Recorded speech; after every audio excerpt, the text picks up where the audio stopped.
Baik, Assalamualaikum warahmatullahi wabarakatuh. Oke, Assalamualaikum warahmatullahi wabarakatuh. Salam sejahtera. Terima kasih atas kesempatan pada kali ini.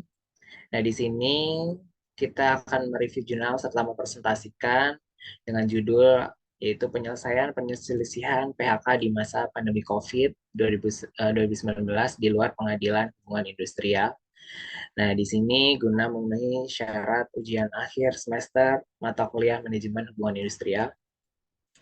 Kelompok kita terdiri dari saya, Alfian Sandi, kemudian ada rekan saya, Anton Cahyono, dan yang terakhir ada Muhammad Sofian.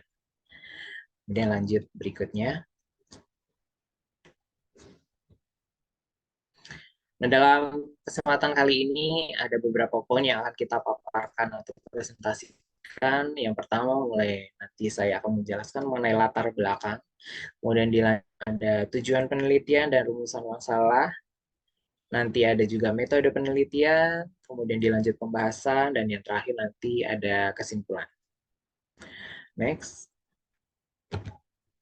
Nah, untuk latar belakang sendiri, seperti yang kita ketahui pada tahun 2020, banyak atau berbagai negara ada terdampak yang namanya pandemi COVID-19 yang melanda di berbagai belahan dunia. Tak terkecuali di negara kita, Indonesia, sendiri juga kena dampak dari adanya pandemi COVID-19 tersebut. Pastinya dari dampak pandemi ini akan mempengaruhi beberapa dari sektor, baik itu sektor kesehatan, ekonomi, baik sektor industri. Dari sektor industri sendiri sudah pasti banyak ada yang namanya beberapa perusahaan yang mengalami gulung tikar sehingga menyebabkan jutaan pekerja atau karyawan dirumahkan atau di PHK. Hal ini pasti akan menyebabkan beberapa pro dan kontra, ada juga perselisihan, kemudian perselisihan ini juga akan mempengaruhi bagi pekerja ataupun karyawan serta industri perusahaan tersebut. Dan perselisihan di sini kita ambil contoh yang terjadi di Kabupaten Karanganyar sendiri. Di Kabupaten Karanganyar ini banyak jutaan karyawan atau puluhan karyawan yang terkena adanya PHK tersebut hingga menyebabkan kontra, dan di sini ada undang-undang yang mengatur tentang penyelesaian perselisihan tersebut, yaitu Undang-Undang Nomor 2 Tahun 2024, di mana undang-undang ini digunakan untuk menyelesaikan perselisihan dengan upaya mengurangi dampak dan kerugian untuk melakukan perlindungan hukum dan kepastian yang diharapkan oleh para pekerja terkait adanya PHK massal akibat pandemi COVID-19. Lanjut. Kemudian di sini dari review jurnalnya, pada penelitian ini kita ada tujuan serta rumusan masalah, di mana tujuan penelitian ini kita ada 3 poin penting. Yang pertama itu menjelaskan fenomena PHK yang terjadi pada saat pandemi di tahun 2020, pandemi COVID-19. Kemudian yang kedua menjelaskan penyebab terjadinya PHK tersebut itu apa. Kemudian yang terakhir itu memahami mekanisme penyelesaian PHK di luar pengadilan hubungan industrial. Kemudian rumusan masalah, dari latar belakang yang sudah saya jelaskan tadi, ada beberapa rumusan masalah. Kita mengambil 3 poin penting rumusan masalah ini, yaitu pertama, bagaimana fenomena PHK yang terjadi pada masa pandemi COVID-19 tahun 2020. Kemudian yang kedua itu apa yang menyebabkan terjadinya PHK massal. Kemudian yang terakhir itu bagaimana mekanisme penyelesaian PHK di luar pengadilan hubungan industrial. Kemudian untuk selanjutnya akan dijelaskan oleh rekan saya, Muhammad Sofian.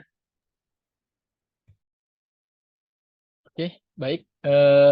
Selanjutnya kita bahas terkait metode penelitian. Penelitian yang kita gunakan yaitu metode penelitian yuridis normatif yang bersifat kualitatif, yaitu mengkaji peraturan perundang-undangan dalam suatu tata hukum yang koheren, putusan pengadilan, serta norma-norma yang hidup dalam masyarakat. Penelitian ini juga bersifat deskriptif, analitis, perihal peraturan perundang-undangan yang berkaitan dengan ketenagakerjaan. Oke, selanjutnya fenomena PHK yang terjadi pada masa pandemi COVID-19 itu seperti apa? Eh, Di sini kita tampilkan 10 jenis pekerjaan yang paling banyak kena PHK karena imbas COVID-19. Data ini kita ambil dari Kemnaker pada bulan November tahun 2020. Bisa kita lihat dari grafik yang ditampilkan, yang paling tinggi ini adalah pekerjaan terkait dengan agen dan perantara penjualan pembelian. Mungkin tinggi karena penyebabnya adalah pembatasan pergerakan yang diberlakukan oleh pemerintah sehingga distribusi dan penjualan barang-barang pembelian agak menurun sehingga menyebabkan pekerjaan ini cukup tinggi mengalami masalah di COVID-19 ini. Selanjutnya, eh, Pak Anton bisa dilanjutkan. Dari grafik di samping dapat kita lihat yaitu karena COVID-19 menyebabkan penurunan omset dan daya beli masyarakat, sehingga mengakibatkan banyak perusahaan melakukan PHK dari sektor jasa, ojek, pertambangan, konstruksi, perkantoran, teknisi, ilmu kimia dan fisika, serta tenaga kebersihan dan juru bantu rumah tangga hotel dan kantor adalah yang terkena dampaknya. Perusahaan besar dan startup seperti Gojek mengalami PHK, bahkan Disneyland ribuan karyawan juga di PHK. Terdapat 3 jenis PHK, yaitu individu, kelompok, dan massal, tergantung pada skala dan alasan pengurangan karyawan. Selanjutnya,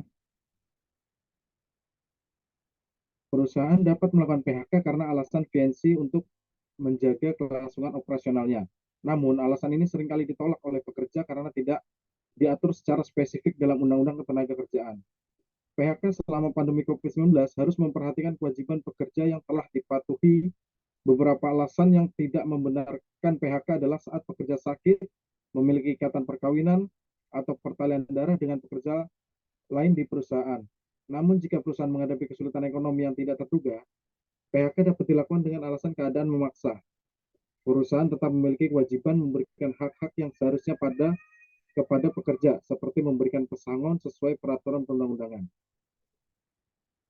Next. Oke, silakan Pak Alfian.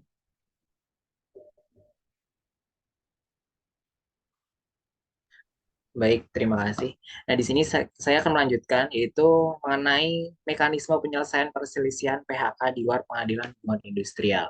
Jadi sudah dijelaskan sebelumnya itu ada beberapa perusahaan yang mengalami gulung tikar sehingga menyebabkan PHK. Nah, di sini pasti dengan adanya PHK tersebut itu banyak terjadi perselisihan di antara baik itu antara pekerja ataupun perusahaan. Sehingga perselisihan ini terjadi pasti ada karena adanya hak-hak yang tidak diberikan sesuai peraturan perundang-undangan yang berlaku atau yang disebutnya perselisihan hak dan bisa terjadi karena perbedaan kepentingan. Nah, sesuai dengan undang-undang pada nomor 2 tahun 2024 itu dimungkinkan untuk dilakukannya melalui penyelesaian di luar pengadilan hubungan industrial. Adapun seperti apa sih penyelesaian yang diatur undang-undang tersebut? Itu mulai dari yang pertama itu ada bipartit. Nah, setelah bipartit itu ada yang namanya tripartit. Nah, di tripartit sendiri ini ada tiga, yaitu ada mediasi, konsiliasi, dan arbitrase. Nah, setelah tripartit itu ada lagi yang namanya pengadilan hubungan industrial, kemudian dilanjut lagi dengan Mahkamah Agung, dan sampai yang terakhir itu adanya eksekusi oleh pengadilan hubungan industrial. Untuk penjelasannya akan saya jelaskan di poin berikutnya. Boleh dilanjut. Nah, ini dia untuk penyelesaian mulai dari yang pertama penyelesaian melalui lembaga kerjasama atau yang disebutnya bipartit. Apa sih bipartit? Yaitu penyelesaian hubungan industrial melalui perundingan antara pekerja atau serikat pekerja dan pengusaha. Nah, bipartit ini harus dilakukan terlebih dahulu jika tercapai kesepakatan perjanjian bersama yang didaftarkan ke pengadilan hubungan industrial. Jika perundingan gagal, maka perselisihan dapat diajukan ke lembaga penyelesaian perselisihan lainnya. Nah, yang disebutnya yaitu melalui mediasi atau mediator. Nah, mediasi sendiri ini merupakan penyelesaian perselisihan dengan mediator sebagai penengah. Itu siapa? Ya, seperti pekerja ataupun buruh dan pengusaha untuk mencapai kesepakatan Apabila perjanjian ini gagal, maka perselisihan akan dilanjutkan ke pengadilan hubungan industrial. Untuk pengadilan hubungan industrial di sini bisa dilanjutkan yaitu penyelesaian melalui konsiliasi atau konsiliator. Konsiliasi sendiri merupakan penyelesaian perselisihan dengan bantuan konsiliator netral, di mana bukan dari kedua belah pihak, untuk mencapai kesepakatan. Perjanjian bersama didaftarkan ke pengadilan hubungan industrial. Apabila perjanjian ini atau mediasi ini gagal, maka konsiliator memberikan anjuran tertulis dan perselisihan dapat diajukan ke pengadilan hubungan industrial. Dan yang terakhir itu penyelesaian yang melalui arbitrase. Arbitrase adalah metode penyelesaian perselisihan di luar pengadilan melalui kesepakatan tertulis, di mana arbiter dipilih dari daftar arbiter yang ditetapkan oleh menteri. Kemudian hubungan industrial ini mempunyai kekuatan yang sama. Jika perdamaian tidak tercapai, arbiter memberikan putusan arbitrase yang bersifat final, di mana mengikat kedua belah pihak, sehingga arbitrase memiliki keuntungan, kecepatan, dan kerahasiaan. Tetapi harus melibatkan persetujuan dari kedua belah pihak. Dilanjut oleh rekan saya, Muhammad Sofyan. Baik, selain 4 metode penyelesaian perselisihan yang telah disebutkan sebelumnya, terdapat juga penyelesaian melalui pengadilan hubungan industrial. Jika proses penyelesaian melalui LKS bipartit, mediasi, konsiliasi, atau arbitrase tidak berhasil mencapai kesepakatan, maka perselisihan dapat diajukan ke pengadilan hubungan industrial. Pengadilan ini memiliki yurisdiksi untuk menyelesaikan perselisihan hubungan industrial yang melibatkan pekerja atau buruh, serikat pekerja atau serikat buruh, dan pengusaha. Penting untuk dicatat bahwa penyelesaian perselisihan hubungan industrial melalui PHK harus memperhatikan ketentuan-ketentuan yang diatur dalam Undang-Undang Nomor 2 Tahun 2004 serta peraturan pelaksanaannya. Disarankan untuk konsultasikan dengan ahli hukum atau lembaga penyelesaian perselisihan hubungan industrial. Baik, dari kesimpulan apa yang sudah kelompok kami sampaikan, ada 3 poin yang akan saya sampaikan. Yang pertama, fenomena PHK di tengah pandemi COVID-19 memerlukan sikap bijak dan solutif dari pengusaha, pekerja buruh, dan instansi pemerintah. Sehingga PKH dapat diperoleh dengan alasan overmatch atau keadaan memaksa jika perusahaan dapat membuktikan dampak signifikan dari pandemi terhadap kelangsungan perusahaan, keadaan memaksa berlaku selama pandemi dan perjanjian kerja dapat dihidupkan kembali setelah pandemi berakhir. Poin yang kedua, penyelesaian perselisihan PHK di luar pengadilan melalui LKS bipartit, mediasi, konsiliasi, atau arbitrase merupakan mekanisme yang dapat diikuti. Mediasi melibatkan mediator sebagai pihak netral, sedangkan konsiliasi melibatkan konsiliator untuk mencapai solusi damai. Jika tidak berhasil, penyelesaian dapat dilakukan melalui arbitrase dengan arbiter yang mengambil keputusan mengikat.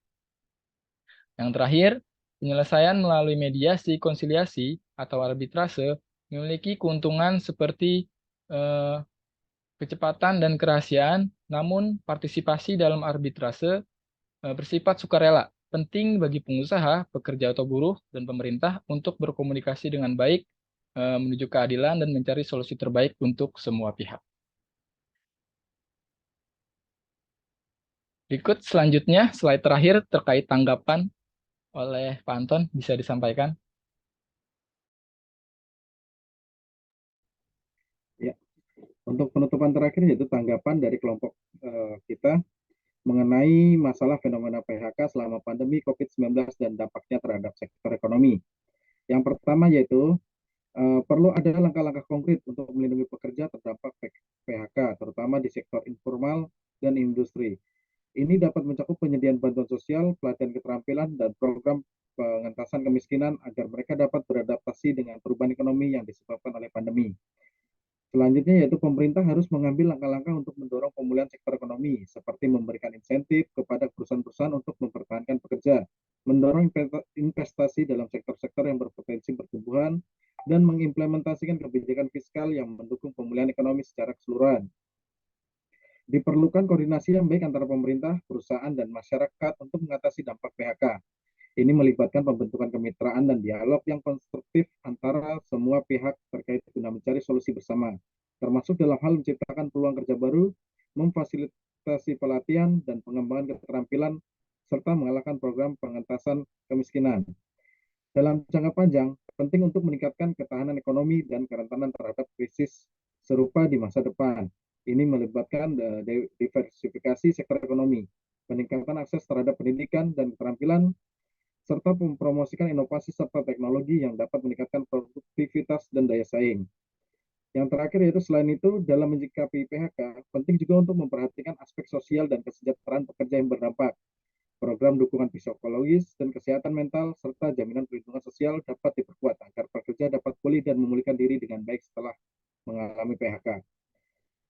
Berikut adalah presentasi dari kelompok kami mengenai tanggapan atas masalah fenomena PHK selama pandemi COVID-19. Akhir kata, kami ucapkan terima kasih. Terima kasih. Terima kasih.